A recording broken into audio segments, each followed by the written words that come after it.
Video 17 Gir Somnath જિલ્લા police દ્વારા 31 ડિસેમ્બરને લઈ ઠેર ઠેર ચેકિંગ હાથ ધરવામાં આવેલ છે તેમજ કોઈપણ વ્યક્તિ નશાની હાલતમાં પકડાશે અથવા કેફી દ્રવ્યોની હેરાફેરી કરતા ઝડપાશે તો તેના પર કાર્યવાહી હાથ ધરાશે।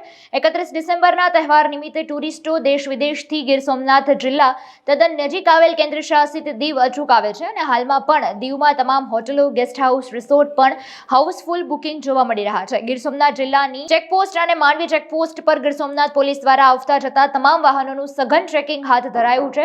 જિલ્લા પોલીસ દ્વારા એક ખાસ ડ્રાઈવ રાખવામાં આવેલ છે જેમાં દીવથી આવતા તમામ વાહનો અને વ્યક્તિઓને ચેક કરવામાં આવશે।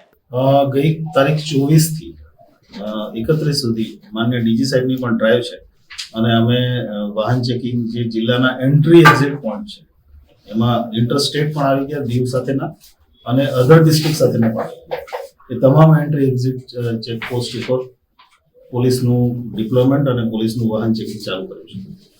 આ સંદર્ભે વધારે અમારું ફોકસ જે છે drink and drive, rash driving અને એ ઉપરાંત કોઈ અનઓથોરાઇઝ વસ્તુ લઈને ગુજરાતમાં ના આવી જાય એના માટેની કાર્યવાહી કરવા જઈ રહ્યા છે।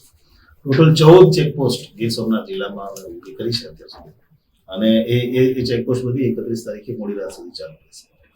આપ સૌ મિત્રો દ્વારા મારી અપીલ છે લોકોને પણ કે સેલિબ્રેશન કરે એનો વાંધો નથી, પણ સેલિબ્રેશનમાં ક્યાંય જે છે કે કાયદાનો ભંગ ન થાય એ તમામ લોકોની નાગરિક તરીકે જાળવવાની ફરજ પડશે। ગીર સોમનાથ જિલ્લામાં અમે ડ્રિંક એન્ડ ડ્રાઈવના છેલ્લા 1 વર્ષમાં લગભગ 200-250 કેસ કરેલા છે, હજી પણ અત્યારે કેસીસ ચાલુ છે।